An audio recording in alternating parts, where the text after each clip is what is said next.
Hello world, Shelly here, and today is the last of the best of 2019. I just want to go through some of my favorite makeup, and I love so much makeup that there is no way I could go through everything that I love in any reasonable amount of time. So things I don't mention today, it's not that I don't love them. It's just I figured I would go for what I reach for the most often in terms of what I love. Now, I do favorites videos every month, and you could always go back and check those out. But this is the stuff this year that I have just reached for pretty much on the daily. So let's get into it. I don't have this really organized in any particular order. This is not necessarily stuff that all came out this year, but stuff that I've used the most. Let's start with face. Let's just start there. You guys know that I have a limited selection of bronzers that I like. I prefer a red undertone bronzer because fair skin, when you get sun, you typically go more red than brown or more red than tan. So I prefer if they lean slightly that way or at least are not too orangey or warm toned. So the three that I've been loving, and well, one of these is new this year. The Balm Desert. You've seen this a million times in my videos. I wear it constantly. It's my #1 favorite for its undertone. It's definitely the most red undertone of these. I am wearing it today. You've seen this one a million times as well. The L'Oreal Lumi. It's the True Match Lumi Bronze It.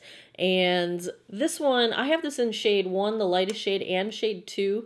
It's not quite as red undertone, although the second shade is a little bit more red. But of course, the second shade is also a little bit more dark, so I can't really wear it in the winter. This has a tiny bit of shimmer to it, but it's not glittery, flaky. It is just a nice sort of natural-looking sheen to it. So that one is still a favorite, and my most recent addition to my favorites. All the colors, words are wearing off. It is the Revolution Ultra Bronze. This is the, I believe it's Sun-Kissed. It's just called Ultra Bronze, but I believe, unless that's the Milani one. This one, not too orange. It's a nice matte finish.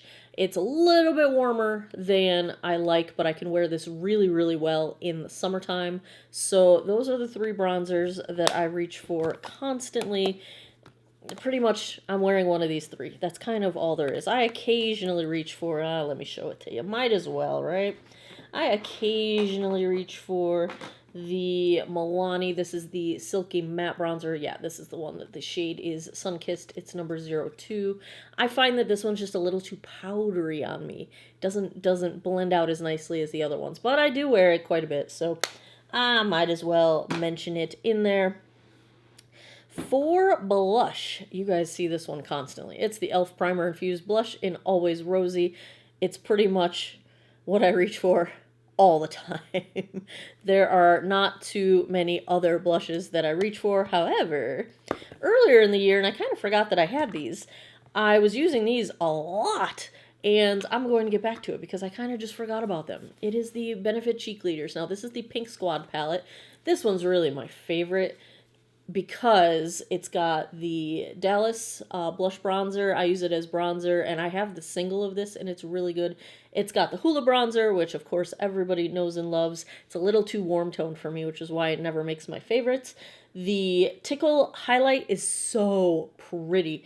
It is a really unique gold shift pink, super pretty, and I love the Dandelion blush. So pretty. This I use a ton. Forgot about it. It's coming back out onto my vanity. I also love the Mini Bronze Squad Cheekleaders, mainly because the cookie highlight, oh, so good. So good, so good. It's so pretty.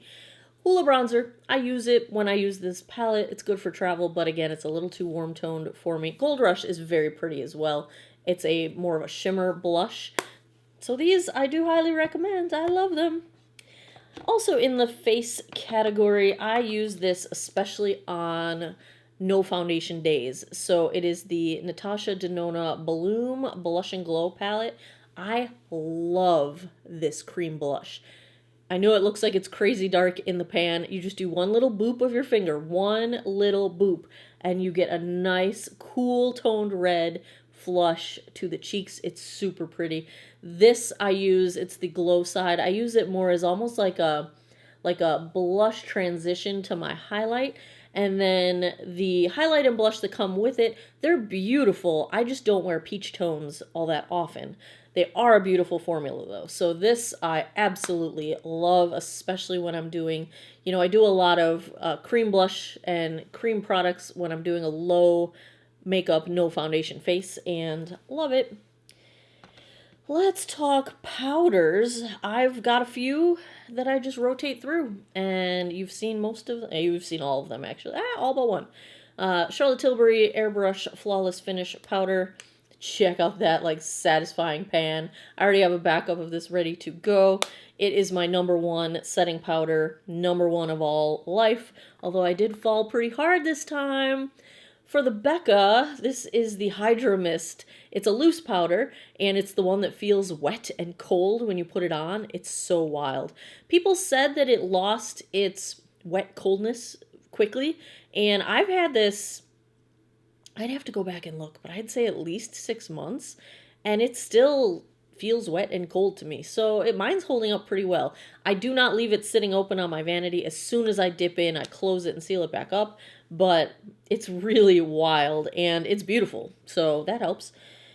The other loose powder that I absolutely love this year is from CoverGirl. It's the True Blend Minerals Loose Mineral Powder. I use the translucent one. It's a beautiful setting powder, very inexpensive, and CoverGirl is now cruelty-free as well. I just really think it's pretty. And when I'm going for loose powder, I usually reach for that one. The other powder, I don't think I've talked about on my channel, but I've been keeping it in my purse and using it as no makeup when I'm doing a no foundation day. I can't believe it. It's a powder, and I can wear it just on its own. It's from Makeup Revolution. It's the Makeup Forever, the Matte Velvet Skin powder.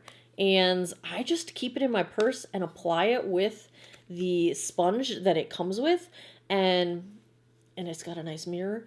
It's really, really pretty, and it's not cakey, and it doesn't look dry. I wear this in R220, and I can also use this, really, this is probably the most way I use it. When I've got a full face of makeup on, and I go out, and I'm having a day where I need to blow my nose, especially as it's either allergy season or winter, and then of course you ruin your foundation when you blow your nose. So then I can fix my foundation with this, and it's so easy to fix, and it blends in naturally with everything else, and it doesn't look cakey, and it doesn't look any different than the rest of my face.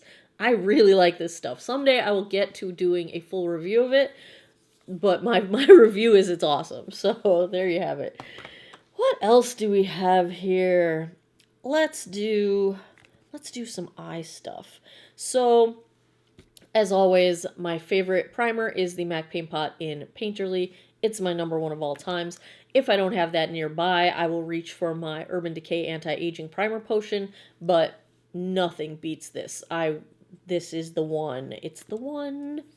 Also, Touch of Pearl. I think in last year's favorites, I had put this in the primer category, and I'm just going to put it in the makeup category now because I kind of apply it under my concealer as sort of hydration and brightening, and it's beautiful, and I love it.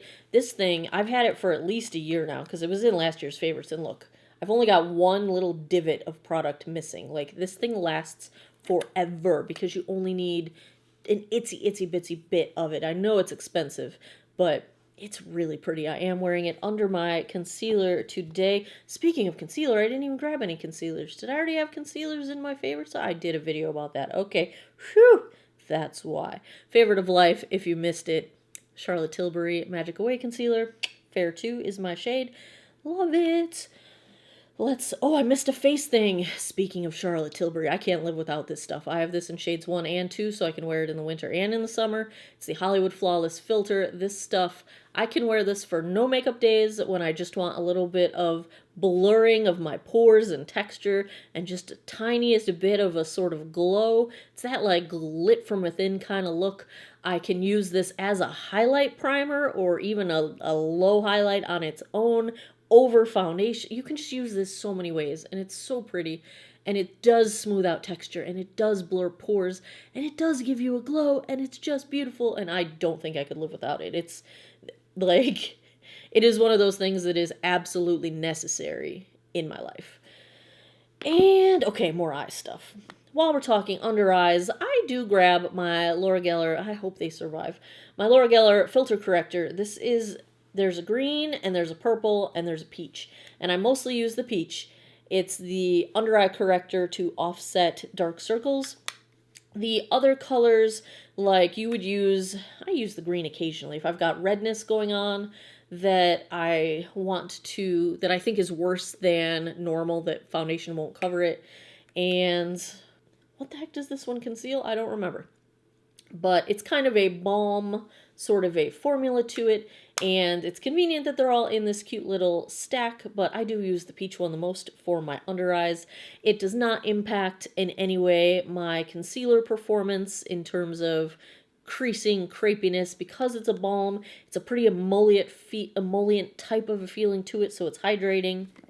I also really enjoy the Becca Under Eye Primer. This is the Anti-Fatigue Under Eye Primer. It has a sort of cooling sensation. There is a squirrel right on my deck, right on the couch next to my window.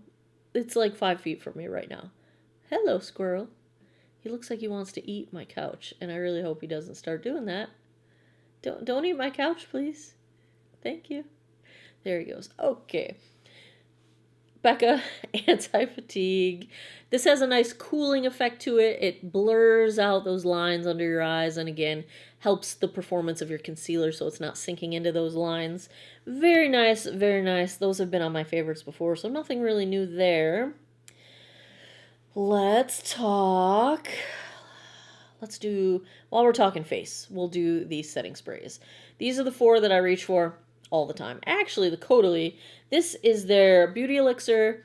I will spray this as a primer. I will spray this as a setting spray. I will spray this. I have another one in my purse throughout the day to refresh my makeup if it's looking a little drab or uneven. This stuff is just really, really, really good. It's just an all-purpose good stuff. For your more traditional setting sprays, I've got the Catrice Prime and Fine. This is the Dewy Glow Fixing Spray. Absolutely love this stuff. Does not dry me out. Does not look sweaty, dewy. It's just nice and glowy and pretty. It also does a really good job if you've got foundation that just looks a little too powdery, or if you've powdered and it didn't sink in nicely. This stuff will fix that. I also love the Anastasia Beverly Hills Dewy Setting Spray.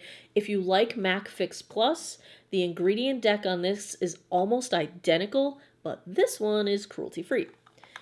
And, of course, this is, I think, my 3rd bottle of Tatcha. This is the Luminous Dewy Skin Mist. This, I just enjoy the experience of it. It's really good for setting powder and foundation and melting everything together, but it smells so good. And the sprayer, the mister, is so divine and exquisitely fine, and it's such a beautiful experience. And I just love Tatcha. I love their packaging. I crush on Tatcha. They're really, really up my alley in terms of luxury stuff. Okay, we now have, let's do mascara while we're here. Now, this is not to say that any of my former favorite mascaras are not favorites. My previous favorites, if I had to give you all my favorites, Urban Decay Perversion, Kevyn Aucoin Expert Mascara, Butter London Double Decker. Those are all still favorites. Ooh, I also love the Charlotte Tilbury Legendary Lashes. Yeah, those are all still favorites. These are the 3 that I have reached for the most all year round. And number 1, CoverGirl Exhibitionist. I like the non-waterproof and the waterproof, which is very unusual for me. Usually I feel like they're different. They're not. They work really well. IT Cosmetics Lash Blowout. This is the collab they did with Drybar, which is why it looks like a hairstyling tool. I love the packaging. I love the grip of the packaging. I love the mascara. It's beautiful. And my newest discovery was a recommendation in the comments from you guys quite a while back. New to me this year, Estee Lauder Double Wear Zero Smudge Lengthening Mascara. This is my lower lash line mascara of life. It does not smudge, transfer, nothing. No raccoon eyes ever. I have really long lower lashes, which is just weird. And my lower lashes touch my skin under my eyes when I look down. So I always got specks of mascara under my eyes. Not anymore. This stuff's amazing. So I reached for these. Really, this has been the ones I've reached for the most all year long. Let's do eyeshadow. Now, I am an eyeshadow palette hoarder. I have so many. I love so many. I love eyeshadow. So that's another one where I could do 5 videos on my favorite eyeshadows. So I'm not going to do that. I'm just going to do the ones that were like right in front of me that I've been reaching for constantly. You can always assume the Pat McGrath motherships, love. I have them all. I love them. They're $125, which is crazy, and I still buy them all. I also have, if not all of them, almost all of the mini Pat McGraths. I love the Pat McGrath formula. It is amazingly good. I also love Natasha Denona. Denona. Love the formula. I don't have all of her palettes because I only buy the ones that have the color scheme that I like. I will say this mini has been the utmost surprising because the color scheme just doesn't look like something I would absolutely love. This is a favorite of the year. I'm so glad this is in my life. It is the Mini Tropic palette from Natasha Denona. These are like 25 bucks, so you can get in quite inexpensively going this route if you don't want to drop the whole giant $125 for the giant palettes. Marc Jacobs Stiletto. I don't know if you can still get this because I think it was limited edition. I have another one of his palettes that comes in this packaging, but I'm like, why does that look weird? Because it's the mirror. Oh my god. Okay, there it is. This color scheme is my favorite color scheme of life. If you remember last year, this was limited edition, and I don't think you can get it anymore. Kevin Aucoin, the Nude Pop palette. Similar color scheme, also still a beloved favorite, but I really love the Stiletto palette if you can get your hands on it. I have a vague feeling that I saw people saying they were finding it at TJ Maxx. I have not found it at TJ Maxx. I would buy a dozen of them if I found it at TJ Maxx, but love the color scheme on this one. The Marc Jacobs shadow formula is, again, pretty exquisite, blends beautifully. The shimmers are just buttery smooth. Really good formula. Really good formula. 2 surprises this year. These are like my grunge era from Nomad, the Berlin Underground palette. I've talked about this one a few times. I actually got this in, I think, a BoxyCharm, and it was just a surprise hit. I almost gave it away, and this formula is fantastic. I definitely plan to check out more from Nomad in 2020. And my beloved, I'm wearing it today, the Carity Come As You Are palette. Again, cool tones. There's some warm tones in here too. I'm actually wearing warm tones today.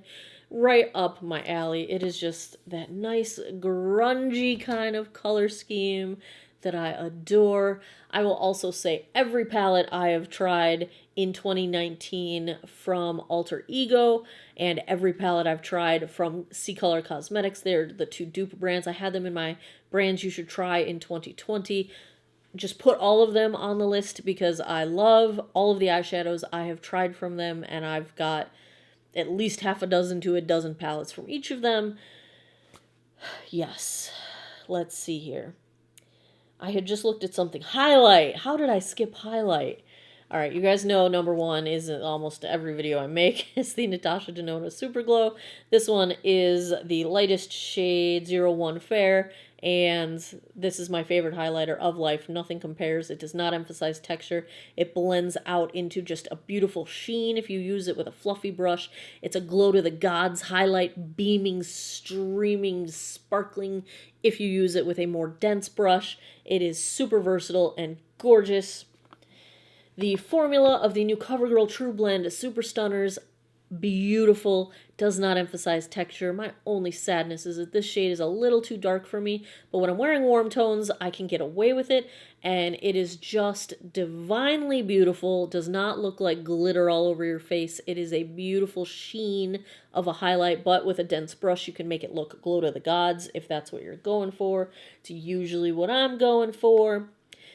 Yeah, those are my 2 favorite highlights. I reach for those constantly. I'm going to throw a Maybelline. I reach for this one a lot, too. It's the Maybelline Master Chrome. This is the shade 250.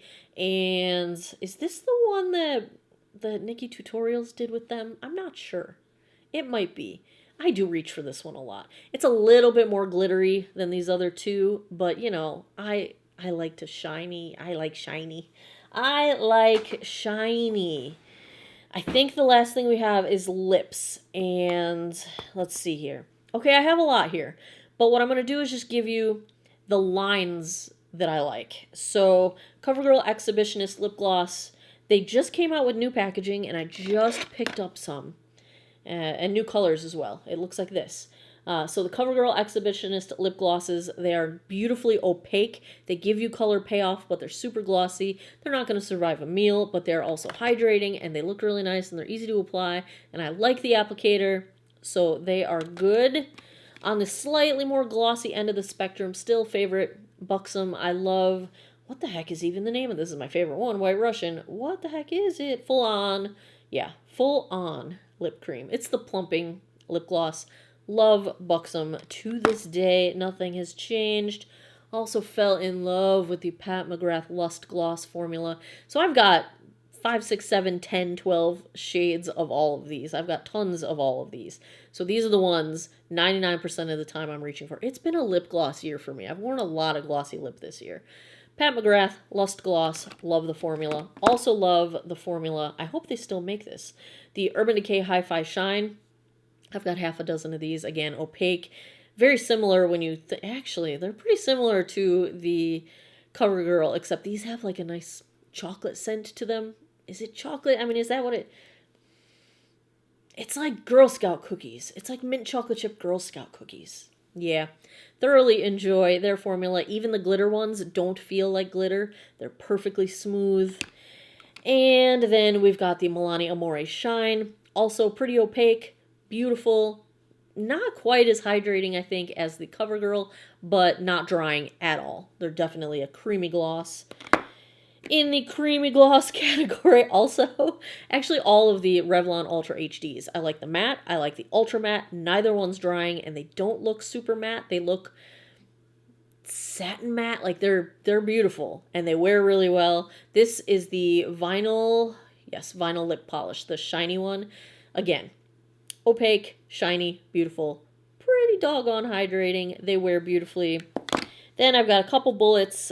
I don't wear bullets that much anymore, but I do enjoy from L'Oreal the Color Riche Hi-Fi Shine bullets. This is one of my favorite shades. It is 902 Is it Dazzling Dough? Yes, Dazzling Dough. And also this year I have thoroughly enjoyed from Maybelline. This is the Color Sensational line, which is a really good line anyway, but specifically, they came out with a series called Made for Me or Made for You, and it's, I think there were 7 shades in it that have been tested on a very wide variety of skin tones, so they're supposed to be universally flattering. In my experience, they are. I have almost all of them. And they wear like your typical cream bullet lipstick. Very pretty, very nice. I've reached for these the most. I'll put an honorable mention in there for the collab that Mel Thompson did with Christian Audette, because I do reach for that lipstick very, very regularly. Oh, let me grab it. It is within reach easily. I got the one. Beauty is the shade that I got. I love this packaging. It's got the magnetic boop. And it is just a really nice neutral. I have to be wearing a sort of lighter look because it's a pretty light shade for me, but beautiful formula. First thing I ever tried from Christian Audette, and it was good stuff. So there's an honorable mention right there. Is that all the makeup? I think, well, that's all the makeup I grabbed in front of me. Anyway, there you have it. My favorites, most reached for makeup of 2019. Whew, that's all the best of 2019s. If you missed any of them, I will have them. I have all my best ofs in a playlist. I will link it down below for you guys. If you enjoy these sort of roundup kind of videos, give me a thumbs up down below. Let me know what I should try if I haven't tried it yet. What are you looking forward to seeing in 2020? I will try to get my hands on it. Let me know in the comments. And as always, thanks a lot for taking some time out of your day to geek out over makeup with me. I appreciate it, and I hope you guys all have an awesome day or night wherever you are in the world. Take care of each other. Bye-bye.